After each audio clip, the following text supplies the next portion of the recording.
FAN TV kubasuza bakurikiye YouTube channel yacu, aho tugiye kubagezaho amateka y'igihano cy'urupfu ndetse nuko mu Rwanda cyahagaze bamaze kwica abantu 22 bari bahanywe n'icyo gihano cy'urupfu. Igihano cy'urupfu nk'igihano gisumba ibindi bihano bibaho, ni igihano giteganwa n'amategeko y'igihugu runaka hagendewe ku cyaha cyakozwe.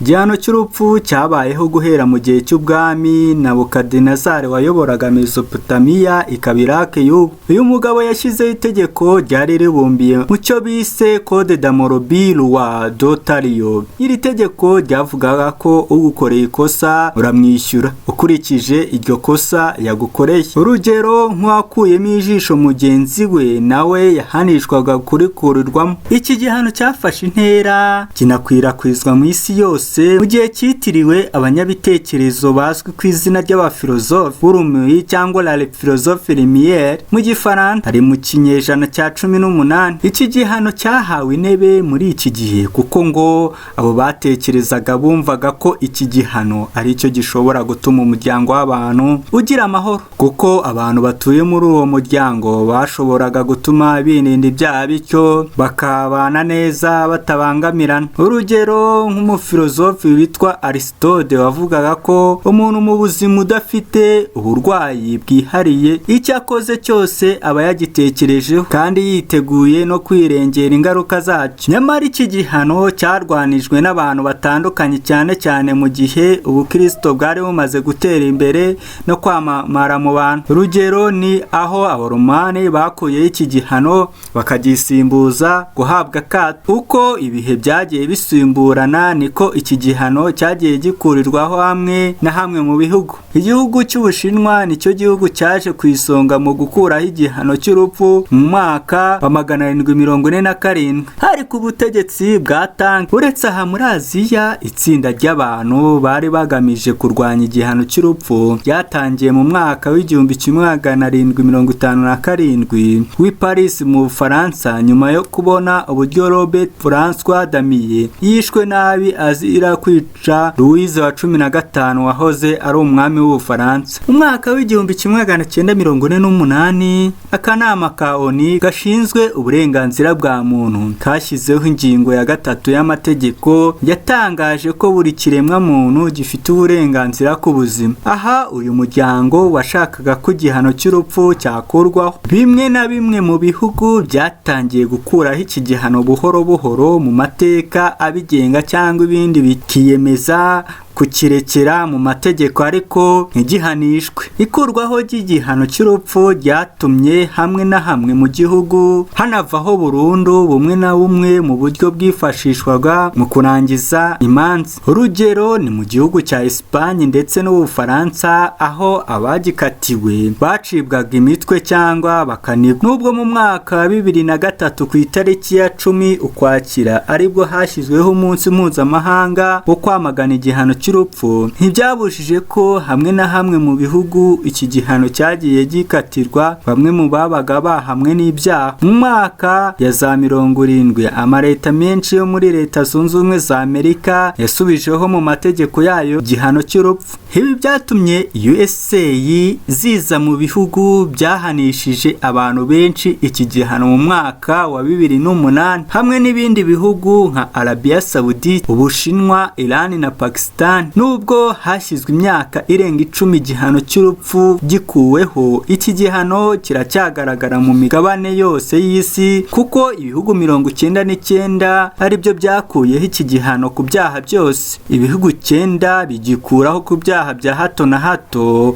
bidakabije, naho ibihugu 35 bikaba ari byo byonyine bibasha kubahiriza icyemezo cyo gukuraho burundu icyo gihano cy'urupfu muri iyi myaka 10 ishize. Mu Rwanda igihano cy'urupfu cyakuweho guhera tariki 25 Nyakanga muri 2007. Itariki ya 10 Ukwakira buri mwaka isi yose izirikana ikurwaho ry'igihano cyo kwica. Insanganyamatsiko y'uyu mwaka iragira iti isi yose nifatanye urugamba rwo kurwanya igihano cy'urupfu. Dukomeje tubabwira uko mu mwaka w'1998 u Rwanda rwahanishaga abajenosideri ba ba mbere 22 igihano cy'urupfu barashwe mu rwego rwo gutanga ikimenyetso cy'uko umuco wo kudahana washyizweho iherezo mu Rwanda nyuma ya jenoside yakorewe Abatutsi mu mwaka w'1998. Hafashwe icyemezo cyo kubahiriza igihano cy'urupfu cyari cyarakatiwe abantu 22 bahamwe n'ibyaha bya jenoside n'ibyibasiye inyokomuntu. Igikorwa cyabaye kuwa gatanu tariki 24 Mata 1998 imbere y'imbaga y'abaturage mu bice bitandukanye birimo kuri Nyamirambo, kuri Tapi Rouge,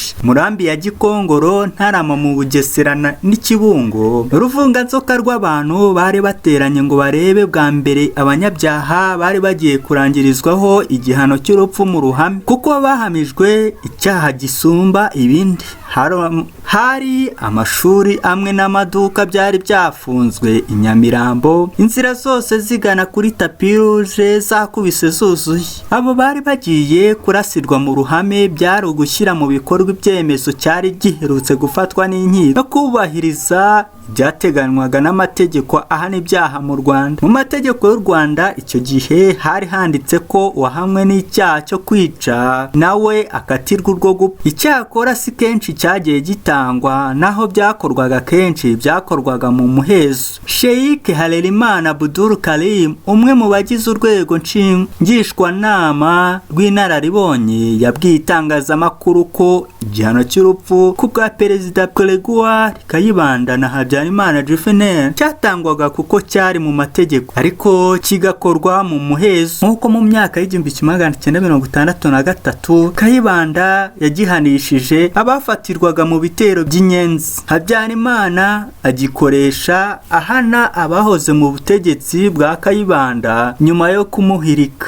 Cyongera kuvugwa cyane ku bajura ruharwa bari barayogoje u Rwanda n'akarere barimo uwitwaga Rutare na Rucuru. Tariki 28 Mata 1998 igihano cy'urupfu cyahawe abarimo Froduard Karamira wahoze ari visi perezida w'ishyaka MR, wagize uruhare mu gukwirakwiza ingengabitekerezo ya Hutu Power no gusaba Abahutu kwica Abatutsi yifashishije radio RTL. Harimo kandi Elia Nshimiyimana wahoze ari minisitiri w'ubuhinzi, Sirasi Munyagishari wahoze ari umuyobozi mukuru mu bushinjacyaha, na Virginia Mukankusi wari umugenzuzi w'amashuri mu mujyi wa Kigali. Mu barasiwe Ikibungo harimo Dr Deogratias Bizimana wari umuganga na Egide Gatanazi wahoze ari umuyobozi bw'inzego z'ibanze. Ikinyamakuru The New York Times uwo munsi bicwa abanyamakuru bacyo bari bari Nyamirambo, ahabarirwaga abaturage basaga 30,000 bari baje kureba uko igihano cy'urupfu gishyirwa mu bikorwa. Nta munyamakuru wari wemerewe kwinjirana ibikoresho bifata amajwi cyangwa amashusho kuri Tapi Rouge. Nta mashusho cyangwa amafoto agaragaza uko byagenze yigeze ajya hanze. Ariko saa 4:30 za mu gitondo nibwo abapolisi baje bashoreye abagororwa 4, abagabo 3 n'umugore umwe, bajyanwa mu kibuga rwagati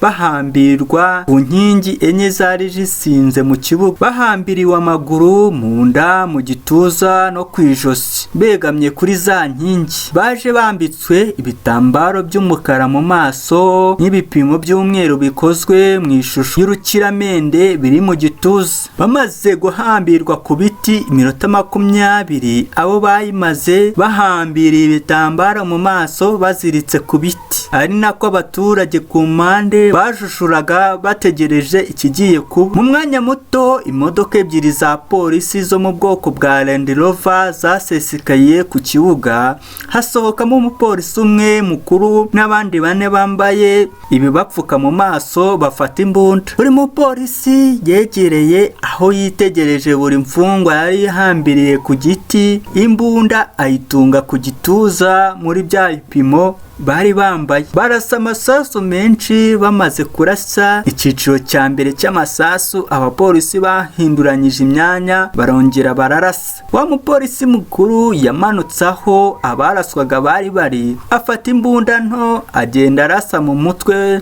wa buri mfungwa yose. Ibinyamakuru byanditse ku byabaye uwo munsi byatangaje ko mu barashwe bose nta n'umwe wigeze ataka. Nyuma yo kuraswa, muganga yagombaga kumanuka akabapima akemeza koko bapfuye. Nyuma abaturage batangiye gutaha, hakurikiraho kujya guhambura imirambo y'abishwe ngo ijyanwe gushyingurwa. Leta y'u Rwanda yashyizeho ku gitutu abarokotse bariruhutsa. Leta y'u Rwanda yashyizwe ku gitutu ariko abarokotse bariruhutsa. Mbere gato yo gushyira mu bikorwa icyo gihano cy'urupfu, Leta y'u Rwanda yandikiwe n'ibihugu bitandukanye nka Leta Zunze Ubumwe za Amerika n'Umuryango w'Ubumwe bw'Uburayi ndetse n'imiryango mpuzamahanga basaba kudashyira mu bikorwa icyo gihano. Papa Yohana Paulo wa kabiri yandikiye Perezida Pasiteri Bizimungu asaba ko abo bantu 22 baticwa. Bavugaga ko bamwe muri abo bakatiwe urubanza rwabo rutanyuze mu mucyo,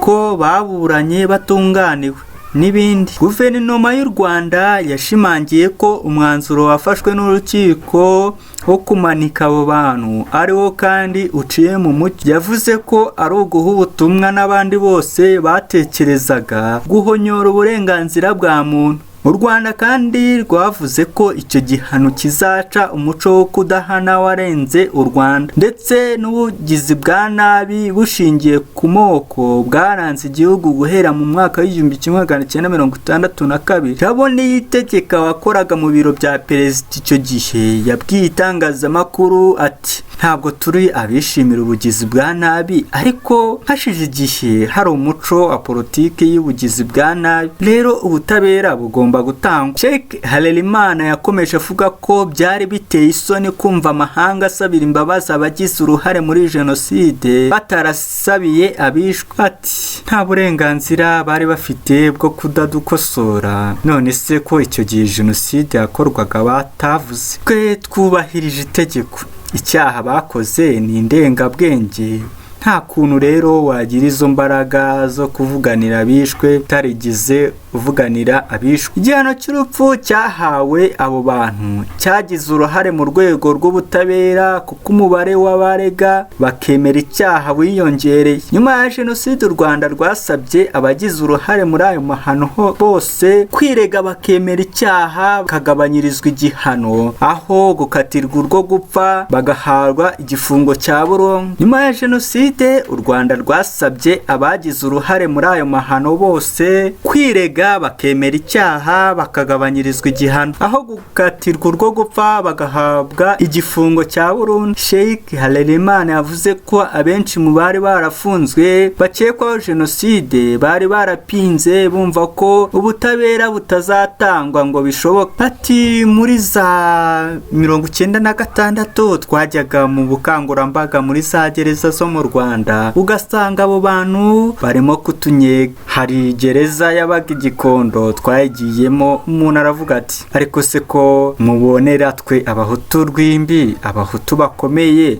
mukaba ntacyo mubabaza? Na Cyangugu umwe mu bari bahafungiye yaravuze ngo ariko kuki mutwinginga gusaba imbabazi, mwaturetse? Icyo bitwazaga icyo gihe nuko leta yabo y'abicanyi yari yarababwiye ngo nimubijyamo muri benshi ntawe muzabahana n'umwe. Bati nitubijyamo turi abantu 2,000,000 waduhana yaduhana ate? Kandi koko mu bwenge busanzwe ntibishoboka. Izo nkiko ziburanisha abantu 3,000,000 wazivana he? Igihano ni urupfu. Umuntu wasinya urupfu rw'abantu 3,000,000 ninde? Nyuma yo gutanga igihano cy'urupfu, benshi bagize ubwoba batanga amakuru y'ibyo bakoze muri jenoside, berekana hari imibiri y'abazize jenoside itarashyingurwa ndetse n'abandi bafatanyije. Icyo gikorwa kandi cyaruhuye abarokotse jenoside yakorewe Abatutsi babonaga kuburanisha abagize uruhare muri jenoside bifata igihe. Bamwe batekerezaga ko ubutabera bushobora kutazatangwa. Umupfakazi witwa Celestine wari ufite imyaka 33 yiciwe umugabo, abana 3 n'ababyeyi n'abandi 12 bo mu muryango. Icyo gihe yabwiye BBC ati muri bose nta n'umwe urashyingurwa mu cyubahiro, imibiri yabo yajugunye mu cyobo n'interahamwe nk'aho ari imbwa. Kuri nge uku kunyongwa ntabwo ari ubutabera gusa, bivuze byinshi ku gahinda kanjye no kunamira abanjye. Batamuriza wari ufite imyaka 18 yavuze ko yabuze umuryango we muri jenoside, asambanwa n'umusirikare ku buryo yari amaze imyaka 4 yarabuze amahoro. Yagize ati ntabwo nkunda kwishima mu gihe abandi babara cyangwa bari kwicwa, ariko mama wanjye, papa, barumuna banjye babiri na musaza wanjye barishwe. Nafashwe ku ngufu mba umugore w'umusirikare w'umuhutu mfite imyaka 14. Ndakubwira ko mu myaka yose nishize nyuma yo kwihebera ibi n'amaso yanjye nibwo mbonye amahoro. Tariki 25 Nyakanga 2007 nibwo guverinoma y'u Rwanda yasohoye igazeti irimo umwanzuro wo kuvana igihano cy'urupfu mu mategeko yarwo ahana ibyaha. Ivuga ko icyo gihano cyakuweho kimaze gukatirwa abantu bagera kuri 600. Gukuraho igihano cy'urupfu byaharuriye u Rwanda inzira zo gutangira kohererezwa abakekwaho ibyaha bya jenoside yakorewe Abatutsi baba mu mahanga ngo batangire kuburanishwa n'inkiko z'imbere mu gihugu. Twasoza tubabwira ngo kora subscribe ndetse ukande no kukazugira kugira ngo ujye ubona amakuru yacu ndetse n'ibintu bishyashya bigezweho ako kanya, kandi tubabwira ngo mutange ibitekerezo byanyu ndetse n'ikiganiro twazabakorera ubutaha. Mwakoze cyane. FAN TV.